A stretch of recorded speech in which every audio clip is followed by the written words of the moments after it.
사도 신경으로 신앙 고백 드림으로 새벽 예배 시작합니다. 전능하사 천지를 만드신 하나님 아버지를 내가 믿사오며 그 외아들 우리 주 예수 그리스도를 믿사오니 이는 성령으로 잉태하사 동정녀 마리아에게 나시고 본디오 빌라도에게 고난을 받으사 십자가에 못 박혀 죽으시고 장사한 지 사흘 만에 죽은 자 가운데서 다시 살아나시며 하늘에 오르사 전능하신 하나님 우편에 앉아 계시다가 저리로서 산자와 죽은 자를 심판하러 오시리라. 성령을 믿사오며 거룩한 공회와 성도가 서로 교통하는 것과 죄를 사하여 주시는 것과 몸이 다시 사는 것과 영원히 사는 것을 믿사옵나이다. 아멘. 이 아침에 우리에게 주시는 하나님의 말씀은 요한계시록 16장 1절에서 11절 말씀까지, 요한계시록 16장 1절에서 11절 말씀까지.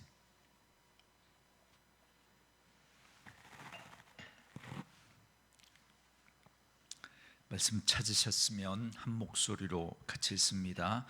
또 내가 들으니 성전에서 큰 음성이 나서 일곱 천사에게 말하되 너희는 가서 하나님의 진노의 일곱 대접을 땅에 쏟으라 하더라. 첫째 천사가 가서 그 대접을 땅에 쏟음에 짐승의 표를 받은 사람들과 그 우상에게 경배하는 자들에게 악하고 독한 종기가 나더라. 둘째 천사가 그 대접을 바다에 쏟음에 바다가 곧 죽은 자의 피같이 되니 바다 가운데 모든 생물이 죽더라. 셋째 천사가 그 대접을 강과 물 근원에 쏟음에 피가 되더라. 내가 들으니 물을 차지한 천사가 이르되 전에도 계셨고 지금도 계신 거룩하신 이여 이렇게 심판하시니 의로우시도다. 그들이 성도들과 선지자들의 피를 흘렸으므로 그들에게 피를 마시게 하신 것이 합당하니이다 하더라. 또 내가 들으니 제단이 말하기를 그러하다. 주 하나님 곧 전능하신 이시여 심판하시는 것이 참되시고 의로우시도다 하더라. 넷째 천사가 그 대접을 쏟음에 해가 권세를 받아 불로 사람들을 태우니 사람들이 크게 태움에 태워진지라. 이 재앙들을 행하는 권세를 가지신 하나님의 이름을 비방하며 또 회개하지 아니하고 주께 영광을 돌리지 아니하더라. 또 다섯째 천사가 그 대접을 짐승의 왕자에 쏟으니 그 나라가 곧 어두워지며 사람들이 아파서 자기 혀를 깨물고 아픈 것과 종기로 말미암아 하늘의 하나님을 비방하고 그들의 행위를 회개하지 아니하더라. 아멘. 오늘은 함께 읽으신 요한계시록 16장 1절에서 11절 말씀을 중심으로 일곱 대접이라는 제목의 말씀으로 잠시 은혜를 나누겠습니다. 어제 말씀을 통해서 우리는 하늘 보좌에서 구원받은 성도들이 불이 섞인 유리바다 주위에서 하나님을 찬양하는 모습을 살펴봤습니다. 이는 구약의 출애굽 사건의 완성으로 마지막 때에 우리가 얻게 될 구원의 완성을 보여주는 것입니다. 여러분, 이스라엘 백성들이 홍해 바다를 건넌 후에 하나님을 찬송하며 성막에서 하나님의 임재를 경험했던 것처럼 우리도 유리 바다를 지나 하늘의 장막에서 하나님을 경배하며 그분의 영광을 바라보게 될 것입니다. 이제 오늘 말씀도 역시나 출애굽기를 배경으로 하는 말씀입니다. 여러분, 출애굽기에 보면 이스라엘 백성들을 구원하기 위해서 하나님은 애굽에 10가지 재앙을 내리십니다. 오늘 본문도 마찬가지입니다. 하나님은 이제 애굽으로 지칭되는 이 세상에 7 대접 재앙을 쏟아 부으십니다. 그런데 이 7 대접 심판은 모두 애굽에 내린 10가지 재앙을 배경으로 합니다. 이는 요한계시록의 아주 중요한 주제이기도 한데요. 그러니까 마지막 날 우리 주님 다시 오시는 그날은 하나님의 백성인 우리들에게는 구원의 날이지만, 그래서 우리가 구원받는 그날 동시에 애굽으로 대변되는 이 세상에는 심판이 임하게 된다라는 사실을 분명히 말씀해 주고 있는 것입니다. 그러므로 이 마지막 7 대접 재앙은 우리의 구원이 믿지 않는 자들에 대한 심판으로 완성되어진다라는 사실을 말씀해 주고 있는 것입니다. 여러분 한번 잘 생각해 보세요. 하나님의 자비와 은혜와 오래 참으심과 인자와 진실하심이 온전히 이루어지기 위해서는 반드시 악에 대한 공의로운 심판이 이루어져야 됩니다. 하나님의 이 공의로운 심판이 전제되어야 하나님의 오래 참으심, 하나님의 자비, 하나님의 인자, 하나님의 은혜가 여러분 은혜가 될 수 있는 것이죠. 여러분 그게 없다면, 공의로운 심판이 없다면 그건 오래 참음이 아닌 거죠. 그냥 방치하는 거죠. 그냥 그 공의로운 심판이 없다면 그건 자비도 은혜도 인자도 아닌 거죠. 왜요? 그렇게 살아도 아무 일도 일어나지 않을 거니까. 그게 무슨 은혜이고 그게 무슨 자비이고 오래 참음이 될 수 있겠습니까? 그래서 마지막 심판은 분명히 있습니다. 그런데 우리 믿는 그리스도인들에게는 2000년 전에 이미 예수님께서 우리가 받아야 할 그 심판을 대신 받으셨습니다. 그래서 우리는 그 은혜에 의하여 믿음으로 말미암아 구원을 받은 것입니다. 그러나 그 구원이 아직 완성된 것은 아닙니다. 여러분 이 세상에는 여전히 악이 있고 그 악으로 말미암아, 그 죄로 말미암아 의인들이 악인들에게 고난받는 일들이 있기 때문에 그렇습니다. 그래서 이미 앞선 6장에서 성전 제단 아래에 있는 영혼들이 하나님의 공의로운 심판을 구하는 걸 우리 살펴보지 않았습니까? 이처럼 하나님의 공의로운 심판이 실현되는 것으로 구원이 완성되고 새하늘과 새 땅이 이루어지게 되는 것입니다. 마치 애굽에 10가지 재앙이 내리고 이스라엘 백성들이 출애굽해서 구원받아 하나님의 백성이 된 것과 같습니다. 그런데 여러분 이 출애굽 사건과 이 마지막 이 하나님의 심판의 이 최종 마지막의 차이점이 있다면 그 순서가 바뀌었다는 겁니다. 출애굽 당시에는 심판이 먼저 있고 구원을 얻게 되는데 마지막 때는 먼저 구원을 얻은 후에 심판이 이루어지게 됩니다.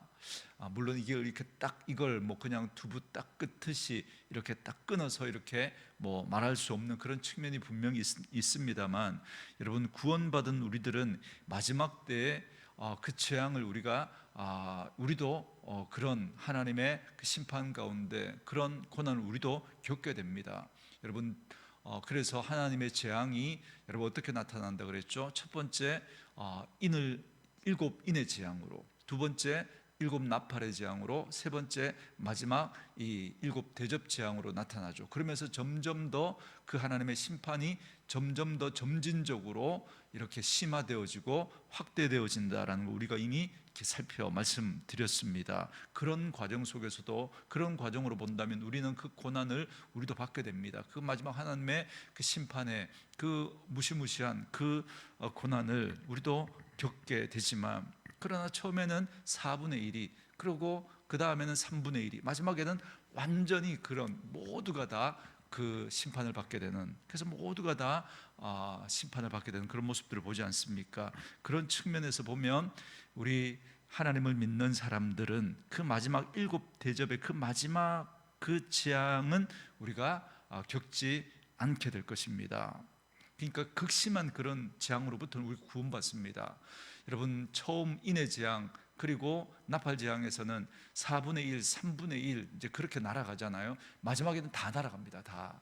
그때 우리에게도 있다면 우리도 함께 여러분 그렇게 날아가는 거잖아요. 그때 우리는 구원받는다는 거죠. 그런 측면에서 여러분 우리는 마지막 이 무시무시한 재앙은 경험하지 않게 될 것입니다. 그러므로 오늘 본문의 7 대접의 그 마지막 재앙은 구원의 성취를 이루기 위한 필연적인 일이다라는 사실을 여러분 염두에 두시기 바랍니다. 자, 오늘 본문에는 7 대접의 처음 5개의 심판이 선언됩니다. 그런데 이 심판들을 보면 7 인, 7 나팔, 7 대접의 심판이 같은 패턴으로 반복되어지고 있다는 걸 알 수 있습니다.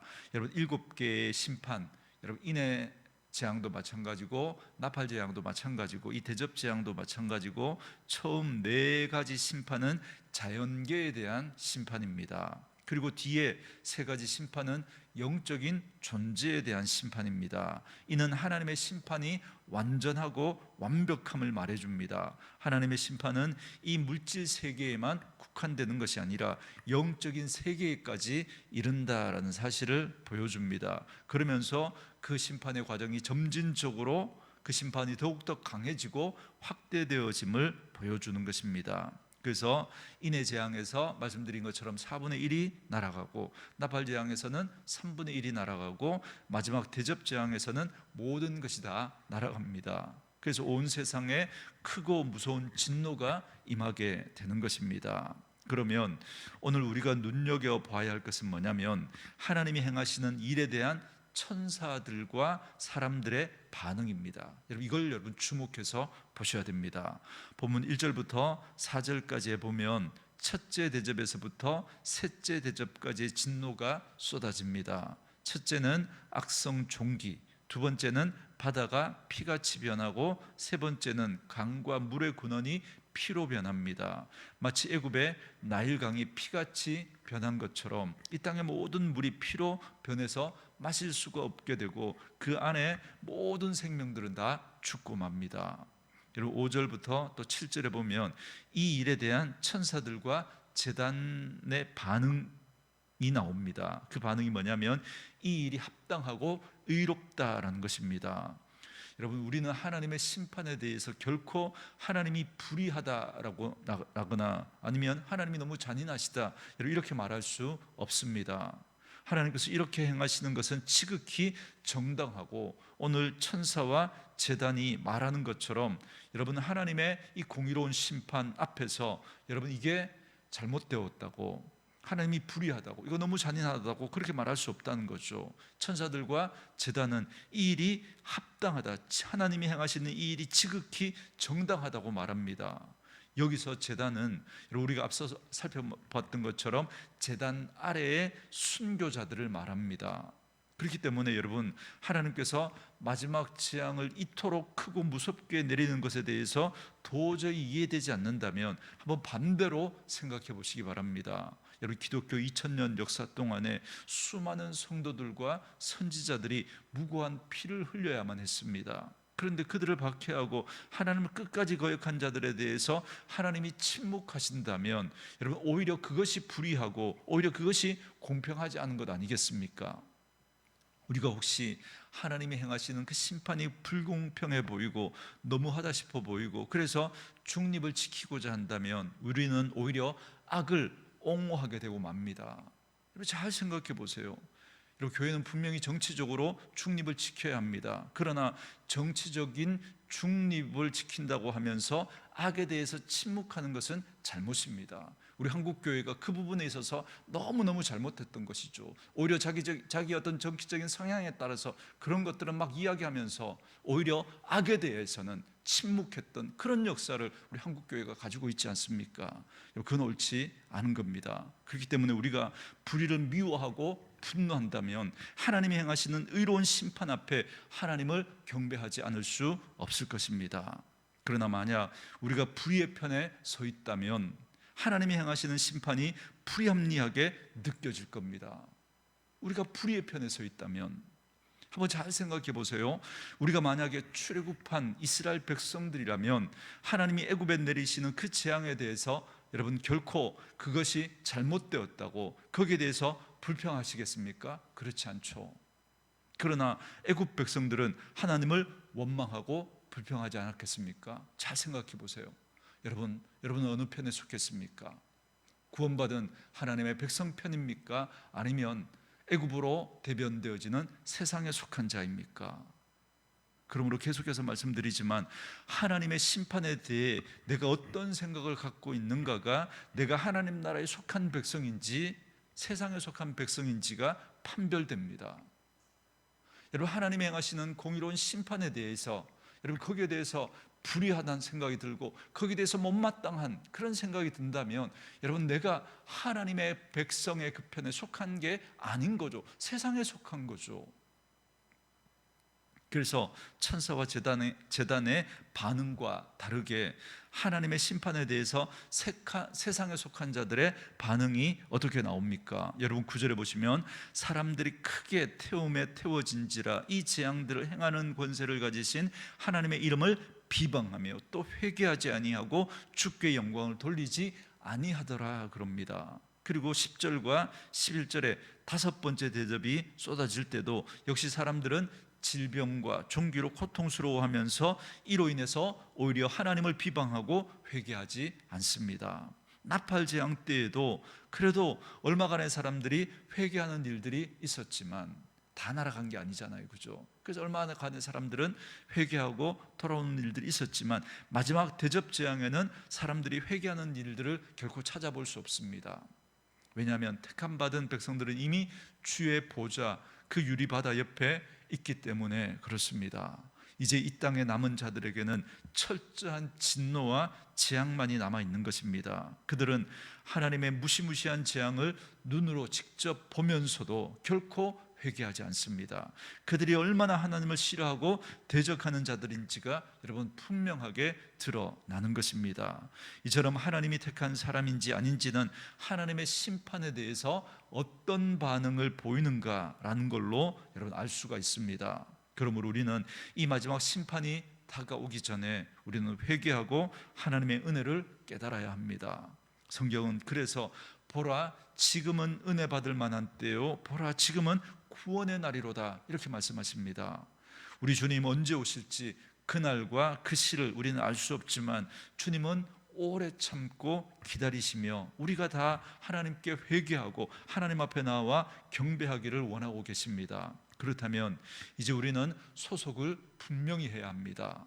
우리가 예수님을 믿는다면 우리는 이 땅이 아니라 하늘에 속한 자임을 분명히 여러분 명심해야 합니다. 하나님은 인자와 사랑이 많으신 분이십니다. 좀 더 많은 사람들이 하나님의 품으로 돌아오기를 오래 참고 기다리고 계십니다. 지금도 돌아와야 할 그 하나님의 백성들이 있기 때문에 하나님께서 이 마지막 심판을 하나님이 지연시키시면서까지 하나님은 참고 기다리고 계신 것입니다. 그러므로 지금 우리가 살아가고 있는 이때는 은혜의 날입니다. 아직은 은혜의 시간입니다.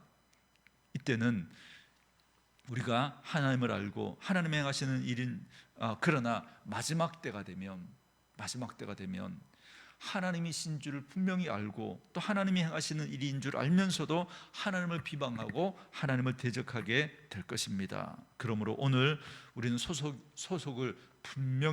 우리의 소속을 분명히 아시기 바랍니다. 우리는 악을 미워하고 선에 속한 자로서 하나님의 의로우신 심판의 날에 하나님을 찬양하며 경배하는 구원의 자리에 다 설 수 있는 그런 저와 여러분들이 되어줄 수 있기를 주님의 이름으로 축원합니다. 그리고 아직도 돌아와야 할 영혼들이 있기에 아직은 은혜의 날이기에 우리가 복음을 전해야 되고 우리 가족 가운데 또 주변에 또 믿지 않는 그런 이웃들을 우리가 전도해야 되는 이유가 바로 여기에 있는 것이죠. 더 늦기 전에 여러분 우리가 이 사명 감당하고 정말 기쁨으로 하나님의 구원을 경험하는 그래서 그 하나님을 찬양하는 자리에 설 수 있기를 바랍니다. 그날은 우리에게 구원의 날이지만 그러나 악인들에게는 정말 무시무시한 심판의 날이 될 것이기 때문에 그렇습니다. 마지막 그날에 하나님을 찬양하며 경배하는 구원의 자리에 다 설 수 있는 저와 여러분 될 수 있기를 주의 이름으로 축원합니다. 주신 말씀 묵상하시면서 우리 이 찬양 함께 들으시면서 기도하는 시간 갖겠습니다.